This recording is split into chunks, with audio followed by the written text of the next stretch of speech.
स्वागत आहे तुम्हा सगळ्यांचं आर पी मराठी स्टोरीजमध्ये. चला सुरू करूया आजची आपली नवीन कथा. आरशासमोर दिसणाऱ्या स्वतःच्या प्रतिबिंबाकडे तिने एक नजर टाकली. स्वतःचा फार गोरा नसलेला रंग, डोळ्यात गडद काजळ, कपाळावर छोटंसं लाल कुंकू, त्याच्यावर हलकंसं चंदन, लांब केस मागे वेणी घालून बांधलेले, कानात छोटेसे स्टड्स, गळ्यात बारीक सोन्याची चेन, एका हातात घड्याळ तर दुसऱ्या हातात सोन्याची बांगडी. तिने लाल रंगाची साडी नेसली होती. काही वाईट दिसत नाही आहे, बरंच आहे. स्वतःकडे आरशासमोरून इकडून तिकडून पाहत ती म्हणाली, मंजू. खालून आईने हाक मारली. हो आई, आले, असं म्हणत तिने पुन्हा एकदा आरशात स्वतःकडे पाहिलं. बॅग उचलली आणि बाहेर आली. ही आहे मंजिमा महेश्वर, शिक्षक असलेल्या महेश्वरांची आणि गृहिणी यशोदाची मुलगी. वडील हेडमास्तर म्हणून निवृत्त झालेले, त्यामुळे तिनेही वडिलांचाच मार्ग निवडला. जवळच्या एका सरकारी शाळेत हायस्कूल विभागात ती शिक्षिका होती. तिच्या खाली एक धाकटा भाऊ होता, मानव महेश्वर, कॉलेजच्या पहिल्या वर्षाला शिकणारा. खाली आली तेव्हा ते घरही नजरेत भरावं असंच होतं. वरचं मोठं दुमजली घर, खाली 2 खोल्या आणि वर 2 खोल्या. मोठ्या हॉलमध्ये प्रवेश करताच तिच्या नजरेस पडलं डायनिंग टेबलावर ठेवलेला तिचा चहा आणि सोबत नेण्यासाठी ठेवलेला डबा व पाण्याची बाटली. टेबलाजवळ बसून तिने कसंबसं एक डोसा संपवला. घड्याळाकडे एक नजर टाकली, डबा बॅगेत ठेवला आणि अंगणात आली. आजही तू नीट खाल्लं नाहीस ना? मुलांना शिकवणारी शिक्षिका म्हणे, पण मुलांपेक्षाही जास्त त्रास तुलाच खाऊ घालायला होतो. तुझ्या मागे सतत फिरावं राहावं लागतं. अंगणात चप्पल घालताना आतून आईचं बोलणं तिला ऐकू येत होतं, पण रोजचंच असल्यामुळे तिने फारसं लक्ष दिलं नाही. आईला सांगून ती घड्याळात वेळ पाहत बाहेर निघाली. 2 वर्ण पार करताच तिला दिसली तिची वाट पाहत अधीरपणे कधी घड्याळाकडे तर कधी रस्त्याकडे पाहणारी रेश्मा टीचर. घर शाळेजवळ असून काय उपयोग, बाकीच्यांना उशिरा पोहोचायचंच नशीब.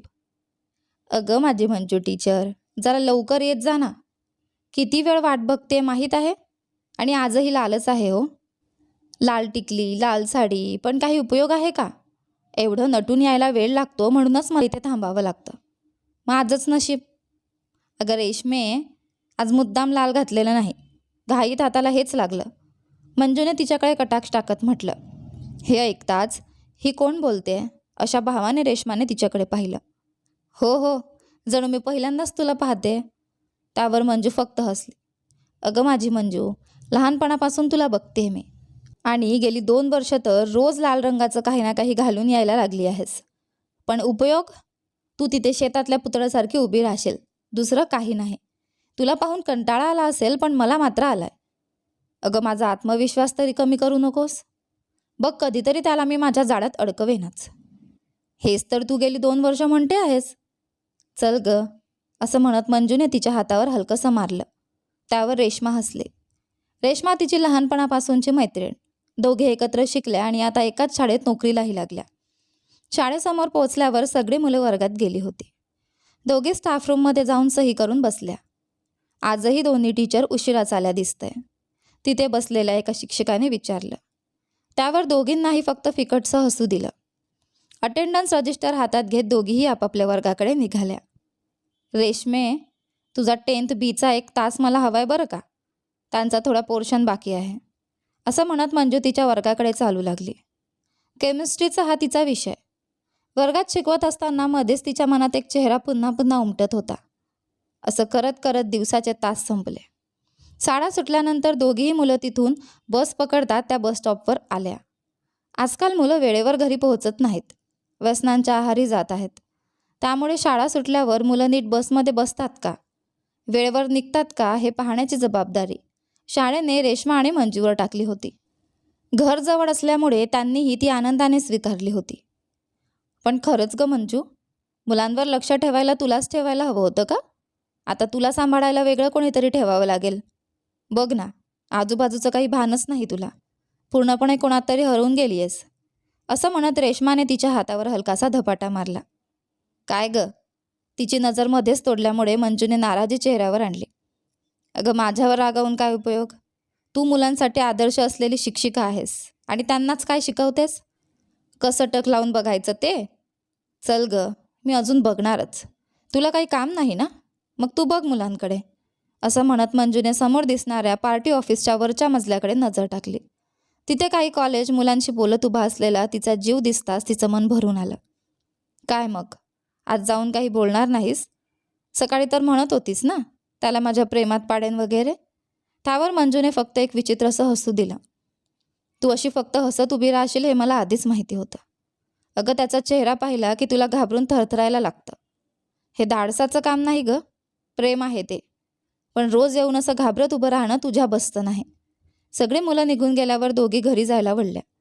तेवढ्यात मागून आवाज आला, टीचर जरा थांबा. तो गंभीर आवाज ऐकताच मंजूला समजायला वेळ लागला नाही की तो कोण आहे. तिचे पाय जणू जागेवरच खेळले. हातपाय थरथर कापू लागले. एका क्षणासाठी तिला वाटलं ती तिथेच कोसळेल. डोळे मिटून पुन्हा उघडत तिने मागे वळून पाहिलं आणि तो त्यांच्या दिशेने चालत येताना दिसला. लाल रंगाचा शर्ट, त्याच काठाचं धोतर, चेहऱ्यावर दाट दाढी आणि नीट वळवलेल्या मिशा. त्याच्या चेहऱ्यावर एक वेगळाच रुबाब होता. डाव्या हातात घड्याळ, उजव्या हातात जाळकडा, गळ्यात अर्ध्या सूर्याच्या लॉकेटमध्ये रुद्राक्ष असलेली सोन्याची चेन, उंच बांधा, त्याला साजेसं मजबूत शरीर. त्याची एंट्रीच अशी होती की कोणीही वळून पाहावं. घरचा अर्जुन वर्मा, सगळ्यांचा सख्खा क्रॉमेड अर्जुन. चंद्रन आणि लतिका यांचा मोठा मुलगा. धाकटी बहीण अनुपमा, तिचं लग्न झालेलं. सकाळी तो त्यांच्या शेतीत किंवा लाकडाच्या गिरणीत काम करत असे. त्यामुळेच संध्याकाळीच पार्टी ऑफिसमध्ये दिसायचा. तुम्हाला भेटून एक महत्त्वाची गोष्ट सांगायची होती, तो म्हणाला.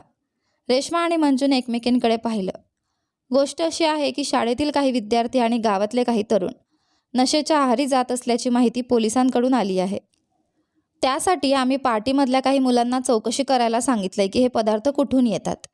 त्याचाच भाग म्हणून तुम्ही शिक्षकांनाही वर्गातल्या मुलांवर लक्ष ठेवा.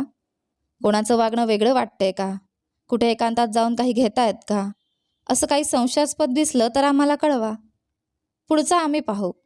अशा मुलांना योग्य समुपदेशन आणि क्लासेस देण्याचा विचार आहे आणि यामागचे लोकही शोधायचे आहेत. तो इतकं सगळं बोलत होता पण मंजूची नजर मात्र त्याच्या चेहऱ्यावर खिळलेली होती. ते रुंद कपाळ, बोलताना बारीक होणारे डोळे, हलकसं पडणारी खळी आणि सततच्या धूम्रपानामुळे किंचित काळवंडलेले ओठ. अचानक हातात जाणवलेल्या वेदनेने ती भानावर आली. रेश्माने तिचा हात चिमटा काढला होता.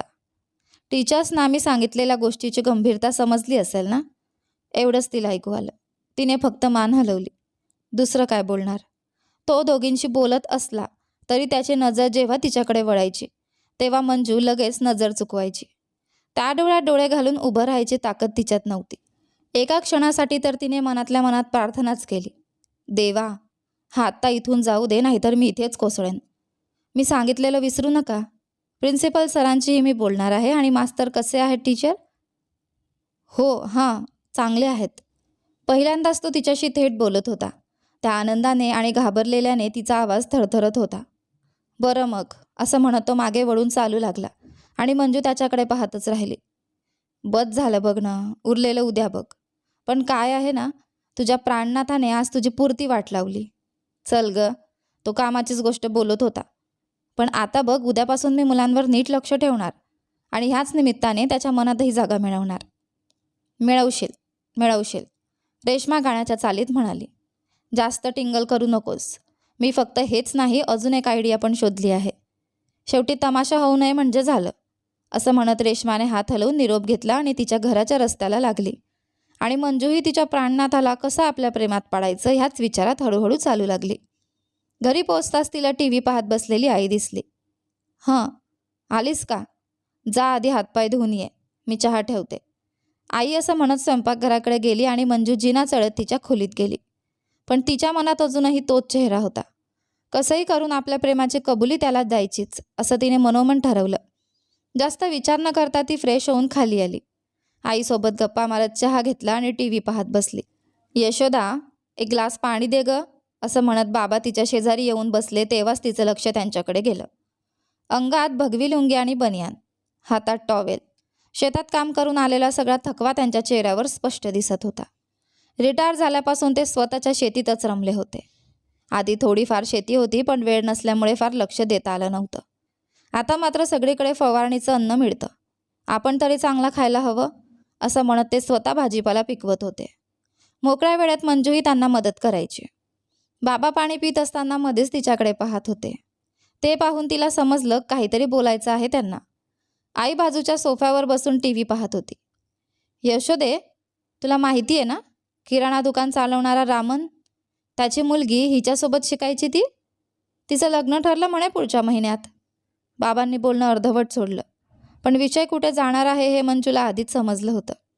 अरे वा, तिचंही लग्न ठरलं. आणि माझं नशीब असंच राहायचं बहुतेक.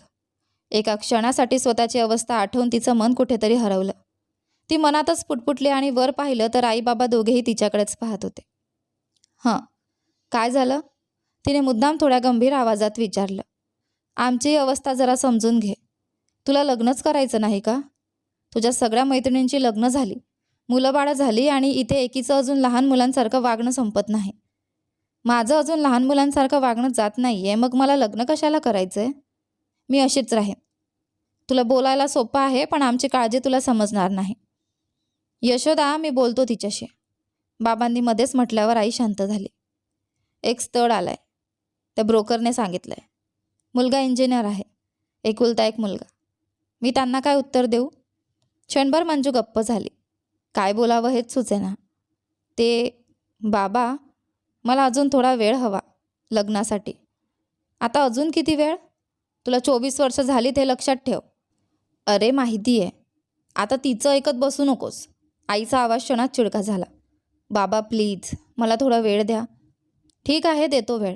पण एक सांग, तुला दुसरा कोणी आवडतो का? बाबांचा प्रश्न ऐकताच मंजू खरंच थोडी घाबरली. काय बोलावं तिला कळेना. सांगितलं तर प्रॉब्लेम होईल का? बाबांपेक्षा आईच जास्त रागावणार हे तिला माहिती होतं.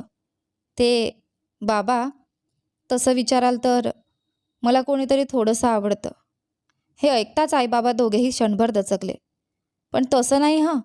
त्यांना माझ्या या भावनेबद्दल काहीच माहिती नाही. खरं तर मी अजून त्यांना काही सांगितलेलंच नाही. मला आधी त्यांना सांगू द्या आणि त्यांचं उत्तर समजून घ्यायला थोडा वेळ द्या. कोण आहे तो? दोघांनी एकाच वेळी विचारलं. तुम्हाला माहिती आहे तो कोण आहे, पण आत्ता मी नाव सांगणार नाही. आणि बाबा, तुम्ही काळजी करू नका. मी कोणासोबत पळून जाणार नाही. तुमच्या आणि आईच्या संमतीनेच लग्न करेन. ठीक आहे, तुला 3 महिने वेळ देतो. त्यानंतर मात्र आम्ही निर्णय घेऊ. हे ऐकताच मंजूच्या चेहऱ्यावर आनंद उमटला. तुम्ही काय समजूतदार माणूस आहात हो. ती जे म्हणेल त्याला होकारच. तिला समजावून लग्नासाठी तयार करण्याऐवजी तिच्याच हट्टाला साथ देता. आई पुन्हा चिडली. अगं यशोदे, ती शिकलेली समजूतदार मुलगी आहे.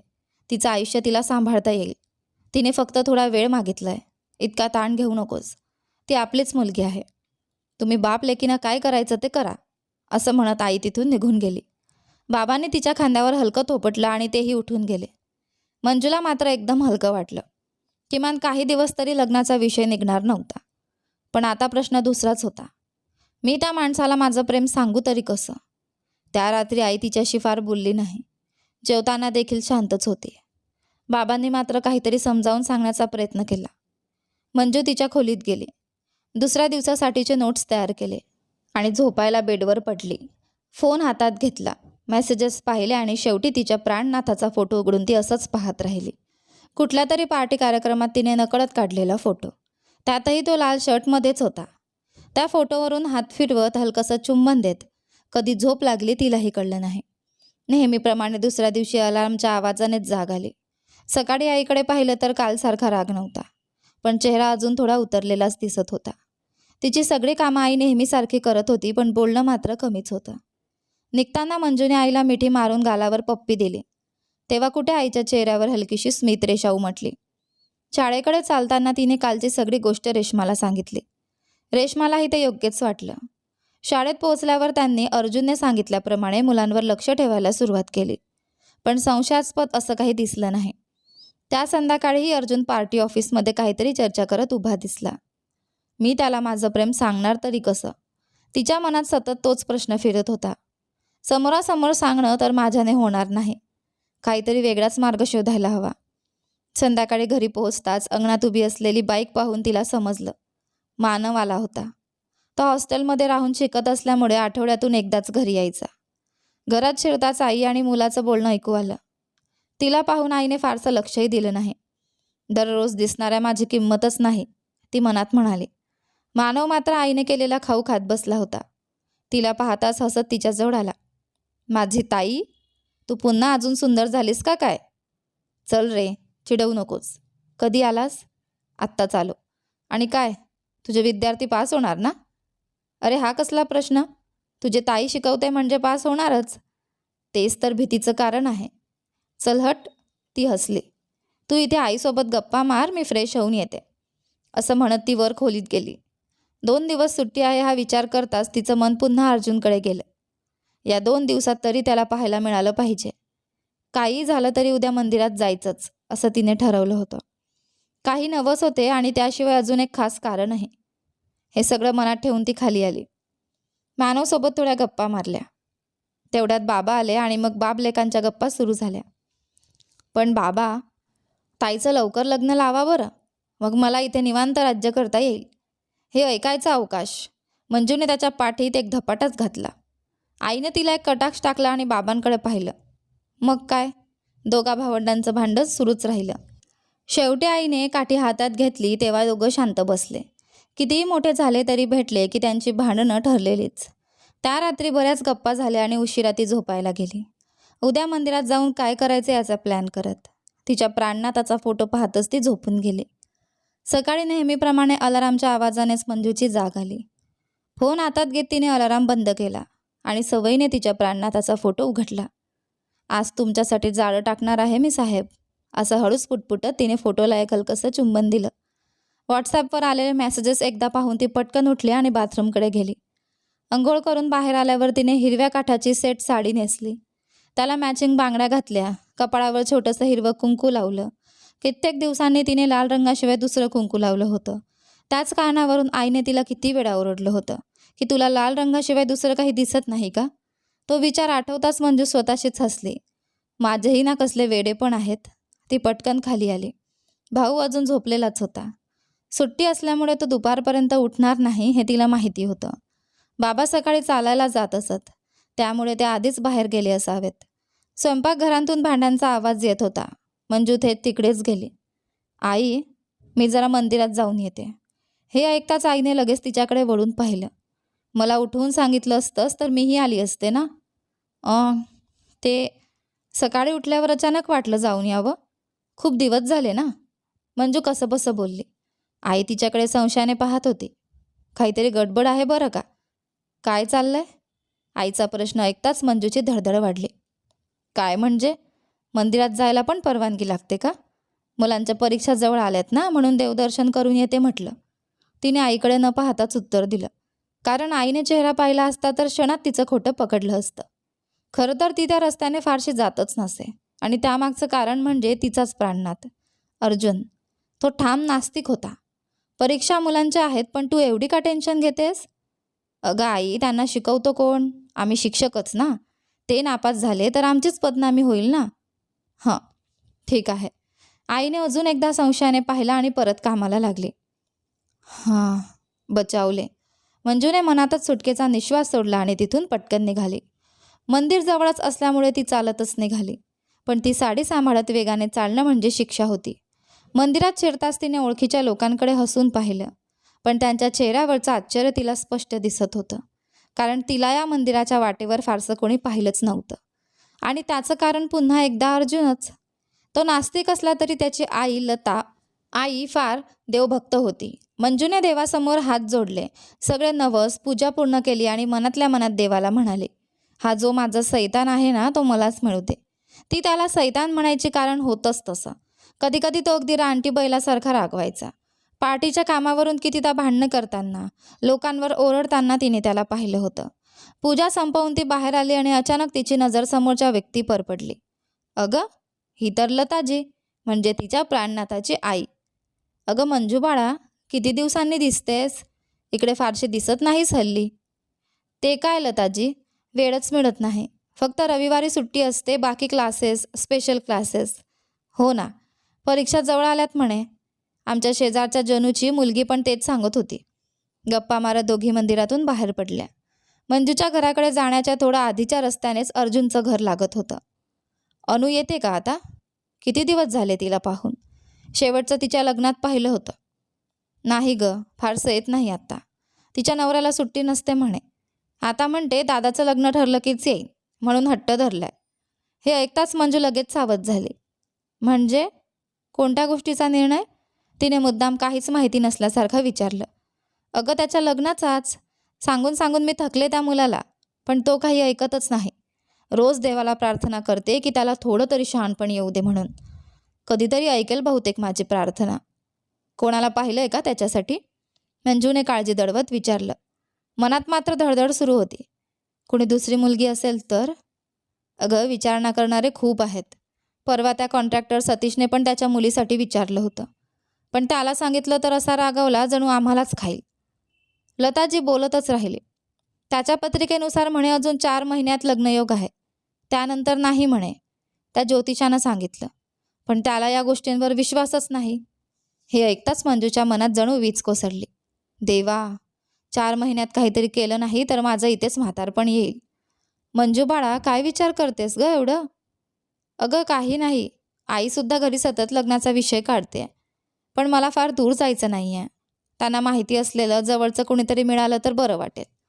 मंजूने मुद्दाम थोडा उदास चेहरा करत लता आजींकडे कटाक्ष टाकला. याहून स्पष्टपणे मला तुमचाच मुलगा हवा आहे हे मी कसं सांगू? ती मनातच म्हणाली. काही काळजी करू नको बाळा, तुला जसं वाटतंय तसंच होऊ दे. आता बघ ना, अनुचं लग्न इतक्या दूर केलं. आजही मला वाटतं इतकं लांब द्यायला नको होतं. म्हणूनच म्हणते आईवडिलांच्या जवळ राहायची इच्छा असणाऱ्या मुलींचं मन देव कधीच मोडत नाही. असं म्हणत लताजींनी तिच्या डोक्यावरून हात फिरवला आणि निघून गेली. मंजू मात्र जागेवरच उभी राहिली. देवा, लताजींना चांगली बुद्धी दे. माझाच विचार त्यांच्या मनात येऊ दे. त्या रानटी बैलाला जाऊन थेट प्रेम सांगण्यापेक्षा आधी ही चाल खेळलेली बरी. प्रत्येक मुलासाठी त्याची आईच सर्वात जवळची असते ना. निदान हे तरी जमू दे. स्वतःशीच बोलत ती पटकन घराकडे निघाली. घरी पोचल्यावर तिने पाहिलं बाबा आत बसून चहा पित होते. अगं आलीस का? आज अचानक मंदिर दर्शन? का? मला मंदिरात जायला मनाई आहे का? जावंसं वाटलं म्हणून गेले. अगं नाही नाही, मी काही बोललोच कुठे. ती लगेच वर खोलीत गेली. साडी बदलून साधा चुडीदार घातला आणि खाली आली. चहा घेतला. सुदैवाने आईने काही विचारलं नाही. चहा संपवून ती आईला मदत करायला स्वयंपाकघरात गेली. भाऊ घरी असल्यामुळे त्याच्या आवडीचं जेवण बनत होतं. छोटीशी पुरणपोळी भाजीची मेजवानीच जणू. ती आईला मदत करत उभी होती. तेवढ्यात झोपेतून नुकताच उठलेला मानव तिथे आला. आई, चहा, असं म्हणत तो आला आणि मंजूकडे वर खाली बघू लागला. काय बघतोयस? नाही, विचार करत होतो. ताई अंघोळ करून आली आहे, कपाळावर चंदन वगैरे. भारी बदल दिसतोय. अरे काही नाही, ती सकाळी मंदिरात जाऊन आली, आईनेच उत्तर दिलं. हे ऐकताच मानव मोठ्याने हसायला लागला. काय रे, हसायला काय झालं? मंजू आता खरंच चिडली होती. सकाळपासून सगळे तिची टिंगल करत होते. अगं काही नाही, पण जगाचा अंत जवळ आलाय असं वाटतंय. नाही का आई? हे बोलून तो पुन्हा खदखदून हसू लागला. मंजू त्याला मारायला धावली, पण तो क्षणात पळून गेला. मागे वळून पाहिलं तर आईसुद्धा हसू दाबत होती. मंजूने रागाने डोळे वटारले. तेव्हा कुठे आई शांत झाली. बस, आता मी पुन्हा मंदिरात जाणारच नाही, असं म्हणत ती रागारागाने तिच्या खोलीत गेली. खोलीत पोचताच तिने रेश्माला फोन लावला आणि सकाळपासूनचं सगळं तिला सांगितलं. म्हणजे तू पूर्ण प्लॅन करूनच गेली होतीस तर? पण खरंच तुला वाटतं का लतांजींमार्फत काही होईल? तसं विचारलं तर खात्री नाही आहे, पण मी थेट जाऊन प्रेम सांगितलं तर घरून विरोध नको ना यायला. आता निदान लताजींच्या मनात माझ्याबद्दल थोडासा विचार तरी असेल. आणि समजा त्यांनी त्या रानटी बैलाला सांगितलं तरी नाही म्हटलं तरी माझं नाव त्याच्या मनात जाईल. सध्या तरी मला तेवढंच पुरेसं आहे. पुढचं मी बघेन. काय काय प्लॅन आहे बाई तुमचे? थेट जाऊन सांगणं माझ्याने होणार नाही म्हणून विचार करते एक छोटंसं पत्र द्यावं का त्याला? काय? खरंच पत्र देणार आहेस? एवढं धाडस आलं तुला? चल ग, धाडस असतं तर थेट बोलले नसते का? म्हणून तर पत्राचा विचार करते. मग लवकर सुरू कर लिहायला. माझ्या सर्व शुभेच्छा तुझ्यासोबत आहेत. चल हट, टिंगल करू नकोस. बघ सोमवारपर्यंत पत्र त्याच्या हातात असेल. देव करो आणि तसं हो. बरं ठेवते आता, आई बोलावते, नंतर फोन करते. फोन कट होताच मंजू पुन्हा विचारात पडली. पण लिहायचं काय? रेश्मासमोर तिने जरी मोठ्या आत्मविश्वासाने बोललं होतं तरी आतून ती खूप घाबरली होती. काय होईल देव जाणे. तेवढ्यात खालीतून आईचा आवाज आला. मंजूने खोल श्वास घेतला आणि खाली निघाली. रविवारची परिस्थितीसुद्धा काही वेगळी नव्हती. काय लिहू? हा प्रश्न मंजूच्या डोक्यात सतत फिरत होता. तिला कधी प्रेमपत्र लिहायची सवयच नव्हती आणि आता थेट प्रेमपत्र.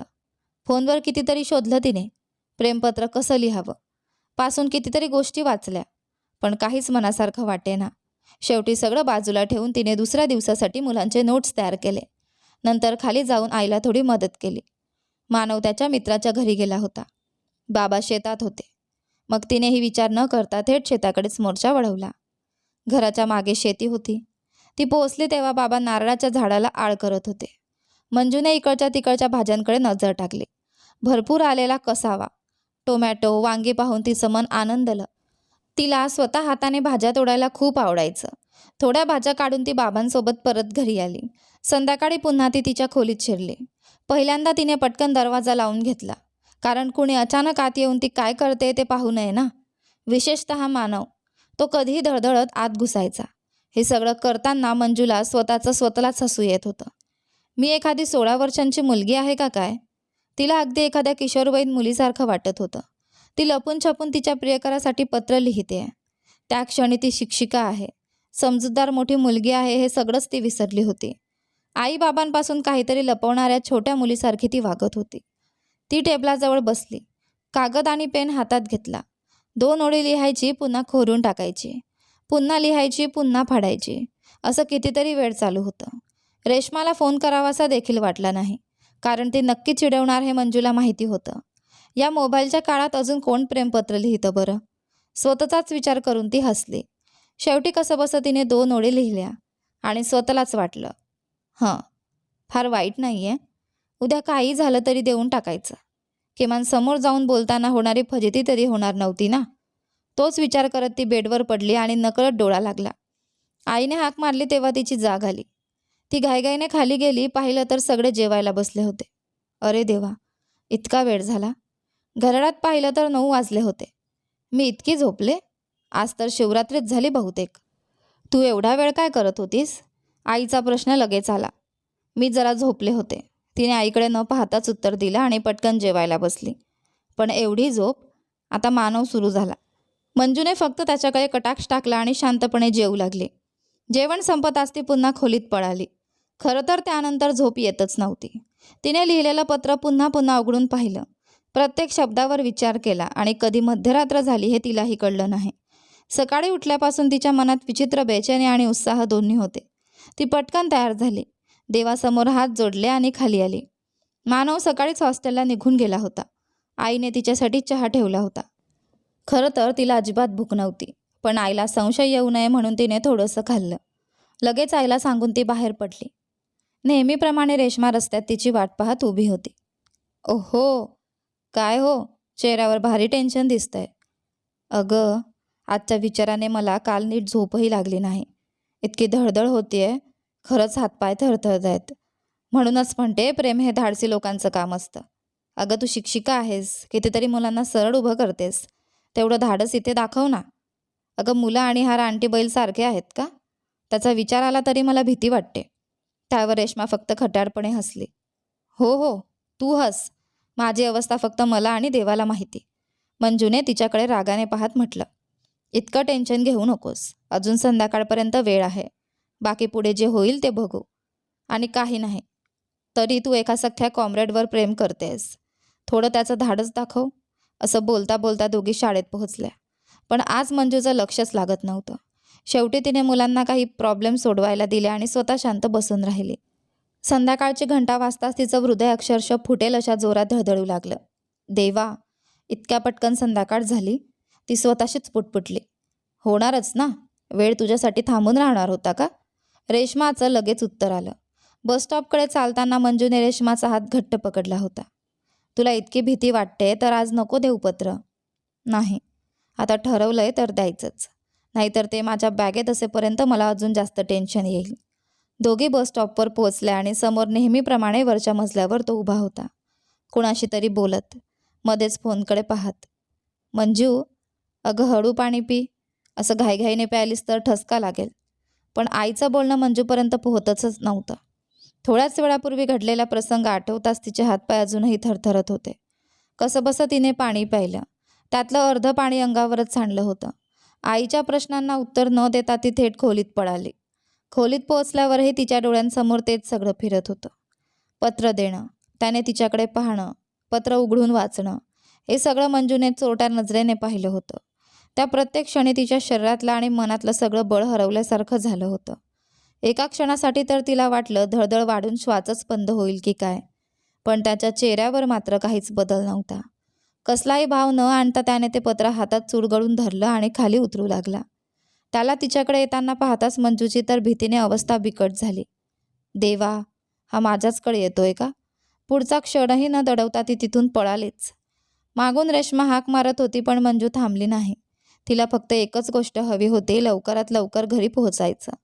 पण आता तिच्या मनातली शांतता पूर्णपणे हरवली होती. तो काय बोलेल? त्याला मी आवडत नाही असंच म्हणेल ना? आत्ता त्याच्या मनात काय चाललं असेल? अशा शेकडो विचारांनी तिचं डोकंच भरून गेलं होतं. तेवढ्यात खोलीतून आईचा आवाज आला. येते, असं म्हणून ती पटकन कपडे घेऊन बाथरूममध्ये गेली. बाहेर आली तर फोन वाजत होता. स्क्रीनवर रेश्माचं नाव पाहूनच तिला समजलं आता आपली खरडपट्टी नक्की निघणार. क्षणभर फोन घ्यावा की नाही असा विचार तिच्या मनात आला. पण शेवटी धीर करून तिने कॉल उचलला. हॅलो म्हणायच्या आधीच रेश्माचा आवाज कडकडला. ए, तू कोणाच्या श्राद्धाला निघाली होतीस का अशी एकटी पडून जायला? तुझ्याशीच बोलतेय मी. जीभ गिळलीस का? अगं माझी रेश्मा, तो रानटी बैल माझ्याकडे येतोय असं वाटलं ना, तेव्हा माझा जीवच गेला गं. खरंच इतकी भीती वाटली की मी पळालेच. त्या क्षणी त्याने काही बोलला असता तर ऐकायचीही ताकद नव्हती माझ्यात.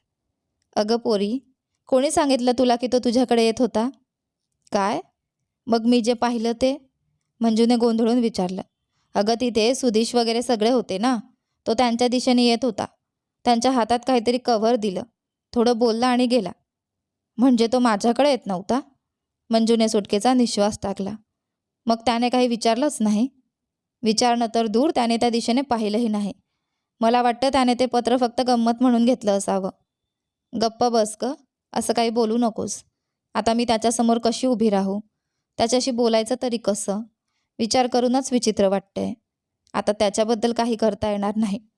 पत्र देण्याआधी विचार करायला हवा होता.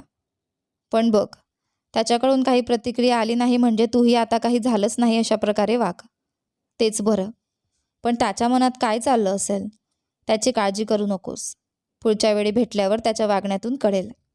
तो नेहमीसारखा बोलतो का? काही वेगळं बोलतो का? ते बघू. अगं तू उगाच घाबरवू नकोस. तो मला मारणार तर नाही ना? अगं मी घाबरवत नाही आहे, पण पुढे भेटल्यावरच खरी परिस्थिती कळेल. हं, आता जे होईल ते बघू. एका वेड्या डोक्याने पत्र द्यायचं ठरवलं आणि दिलं. पण मला एकच समजत नाही, तू एवढं प्रेमपत्र दिलंस, त्याने वाचलंही, तरी त्याच्या चेहऱ्यावर काहीच भाव नव्हते. नक्की काय लिहिलंस तू त्यात? ते सगळं आहे.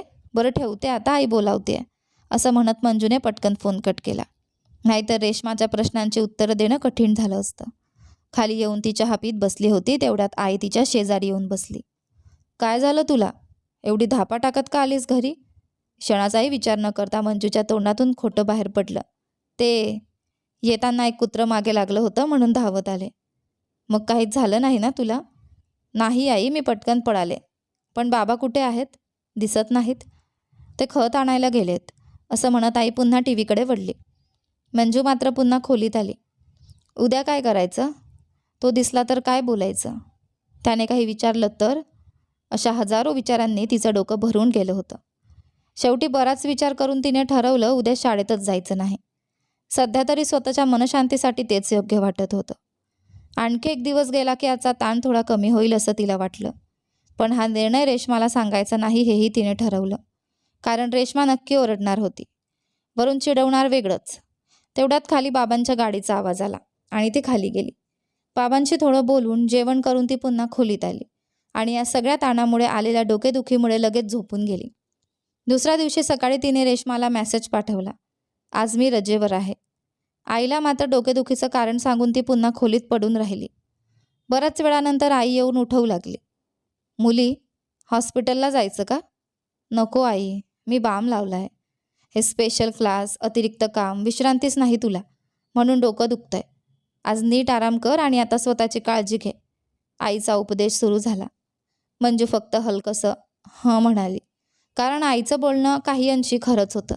गेल्या काही दिवसात तिला व्यवस्थित विश्रांती मिळाली नव्हती आणि त्यात हे प्रेमाचं टेन्शन वेगळंच. म्हणूनच त्या दिवशी तिने खरंच पूर्ण आराम केला. मध्येच रेश्माचे फोन आले होते, पण मंजूने मुद्दाम उचलले नाहीत. उद्या प्रत्यक्ष भेटल्यावर बोलू असं तिने ठरवलं. काय माहीत, रेश्मा म्हणाली असती की अर्जुन दिसला, काही बोलला तर उरलेली थोडीफार शांततासुद्धा उडून गेली असती. त्यामुळे जास्त विचार न करता ती झोपून गेली. दुसऱ्या दिवशी शाळेला जाताना रेश्मा तिला पाहताच बोलली, ए, काल काही झालं का? अर्जुन दादा दिसला का तुला? माझी रेश्मा, मी इतकी टेन्शनमध्ये आहे गं. अगं शांत हो, काल तो तिथे नव्हताच. नव्हता? मंजू क्षणात थांबली. हो, बहुतेक कुठल्या पार्टी मीटिंगला गेला होता. तिथले कॉलेजवाले मुलं बोलत होते. म्हणजे आज असेल ना तिथे? देवा, मी तिथे जाऊन कशी उभी राहणार? मग उभी नको राहू, बस की. रेश्माचं उत्तर ऐकताच मंजूने तिच्याकडे रागाने पाहिलं. अगं असं बघू नकोस, जगात तू एकटी नाही आहेस कुणावर प्रेम करणारी. आणि आज तो दिसला तर काय होणार आहे? त्याला काय बोलायचं आहे ते कळू दे ना आधी. फक्त पत्र देऊन काही होत नाही, उत्तरही लागेल ना. मंजू थोडी शांत झाली. हां, ते खरं आहे. काहीच न कळता राहण्यापेक्षा काहीतरी ऐकलेलं बरं. आणि हो, काल विनय सर तुझ्याबद्दल विचारत होते. मला वाटतंय हल्ली तुला पाहिलं की त्यांना काहीतरी जास्तच होतं. अगं बस कर, आता त्यांचीच कमतरता बाकी होती. मी खरंच सांगते, आजपासून नीट लक्ष ठेव, तुला जाणवेल. असं बोलता बोलता दोघी शाळेत पोहोचल्या. कालच्या रजेबद्दल इतर शिक्षकांनी विचारलं तेव्हा मंजूने डोकेदुखी सांगून विषय टाळला. पण ते ऐकल्यापासून रेश्मा सतत तिची खिल्ली उडवत होती. डोकेदुखी नाही ग, भीती होती तुला. दरम्यान रेश्माने सांगितल्याप्रमाणे विनय सरांच्या वागण्यात खरंच थोडा फरक मंजूला जाणवत होता. पण तरीही ती नेहमीसारखीच वागत राहिली. संध्याकाळ झाली. बस स्टॉपकडे जायची वेळ आली तेव्हा मंजूने साफ नकार दिला. मी येणार नाही, दुसऱ्या कुठल्या शिक्षिकेला घेऊन जा. पण रेश्माने तिला काही सुटू दिलं नाही. ए, खाली बुलेट उभी आहे म्हणजे तो वर आहे, आता मागे हटायचं नाही. मंजूच्या पोटात पुन्हा भीतीचा गोळा उठला.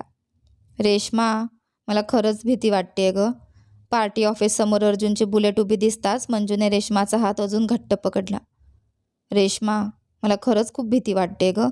तिच्या आवाजातला थरथरपणा स्पष्ट जाणवत होता. अगं जरा शांत हो, इतक्या लोकांसमोर तो काही तुला बोलणार नाही याची मी गॅरंटी देते. रेश्मा तिला समजावत होती, पण मंजूच्या भीतीत काहीच फरक पडत नव्हता.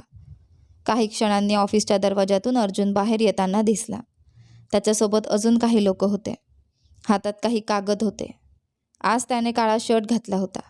वरची 2 बटणं उघडी असल्यामुळे छातीवर टेकलेली रुद्राक्षाची माळ स्पष्ट दिसत होती. मंजूची नजर नकळत त्याच्यावरच खेळली. तो पायऱ्या उतरू लागला आणि त्या क्षणी तिचं हृदय जोरजोरात धडधडू लागलं.